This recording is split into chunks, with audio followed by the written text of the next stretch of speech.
Welcome to Olga news. ప్రస్తుతం పాకిస్తాన్ ప్రధానమంత్రి షాబాజ్ షరీఫ్ మాటలైతే నెట్టింట తీవ్ర చర్చనీయాంశమయ్యాయి. ముఖ్యంగా జమ్మూ కాశ్మీర్ వివాదంపై మాట్లాడడానికి తాము సిద్ధంగా ఉన్నట్టు ఆయన వ్యాఖ్యానిస్తున్నారు. అంతేకాదు సీమాంతర ఉగ్రవాదాన్ని నశించడానికి దానికి తగిన చర్చలు భారత్తో చర్చించడానికైతే తాను సిద్ధంగా ఉన్నట్లు విదేశాలలో ఆయన పర్యటిస్తున్నారు. ఆ సందర్భంగా ఈ వ్యాఖ్యలు చేస్తున్నారు. అవి ఇప్పుడు కీలకంగా మారాయి. ముఖ్యంగా ఆయన విదేశాల్లో ఒక 4 దేశాల పర్యటనలో ఉన్నారు. అందులో భాగంగానే టర్కీ పర్యటన ముగించుకున్నారు. టర్కీ దేశ అధ్యక్షుడు ఎర్డోగాన్ తో కూడా మాట్లాడారు. వారి మధ్య ఉన్న సంబంధం గురించి మనకు తెలిసిందే. టర్కీ ముగించుకున్న తర్వాత ఇరాన్కు వచ్చారు. ఇరాన్ దేశ అధ్యక్షుడు మౌసద్ పెజెష్కియన్ తో కూడా మాట్లాడారు. ఈ సందర్భంగా ఆయన ఇరాన్ దేశ రాజధానిలో మాట్లాడుతూ, అంటే ద్వైపాక్షిక సంబంధించిన ఆ వ్యవహార మీటింగ్ లో మాట్లాడుతూ ఆయన కీలక వ్యాఖ్యలు చేశారు. ముఖ్యంగా భారత్ తో ఏదైతే పిఓకే ఉన్నదో, పాకిస్తాన్ ఆక్రమిత కాశ్మీర్, దానిపై చర్చించడానికి తాము సిద్ధంగా ఉన్నామని పాకిస్తాన్ ప్రధాని అయితే చెప్పారు. అంతేకాకుండా సీమాంతర ఉగ్రవాదం నశింపజేయడానికి భారత్ తో చర్చించడానికి కూడా తాము సిద్ధంగా ఉన్నామని ఆయన ఈ సందర్భంగా స్పష్టం చేశారు.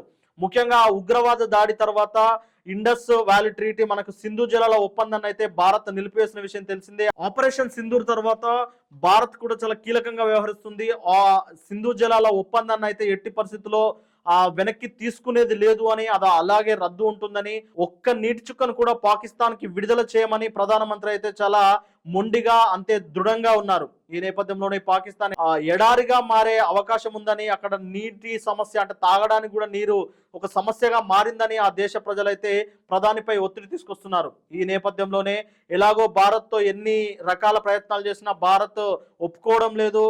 భారత్ అయితే ఆ సింధు జలాలను విడుదల చేయడం లేదని చెప్పేసి ఈ మేరకు ఆయన ఒక ప్రణాళిక ప్రకారమే ఆ దేశాలకు వెళ్ళి భారత్తో మేము శాంతి చర్చలకు రెడీగా ఉన్నాము అనే సందేశాన్ని అయితే ప్రకటిస్తున్నారు. కానీ ఇదే క్రమంలో ఆయన మాట్లాడుతూ, భారత్తో శాంతి చర్చలకు రెడీగా ఉన్నాము, కానీ భారత్ అక్రమంగా మా భూభాగాలను ఆక్రమించినా, లేదు అంటే సైనిక చర్యకు లేదంటే యుద్ధానికి పాల్పడినా మేము దానికి కూడా సిద్ధంగా ఉన్నామని మరి ఒక మేకపోతు గాంభీర్యాన్ని అయితే ప్రదర్శిస్తున్నారు.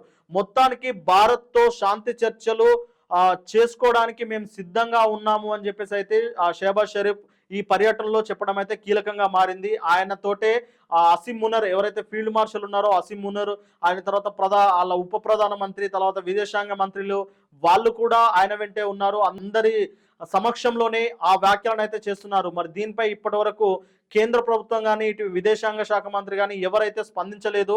మరి శాంతి చర్చలకు, జమ్మూ కాశ్మీర్ ఉగ్రవాదంపై చర్చించడానికి తాము సిద్ధంగా ఉన్నామన్న వ్యాఖ్యలను అయితే నేరుగా భారతదేశ విదేశాంగ శాఖ మంత్రితోటి మాట్లాడితే గానీ దీనిపై ఒక స్పష్టత వచ్చే అవకాశం అయితే కనిపించడం లేదు.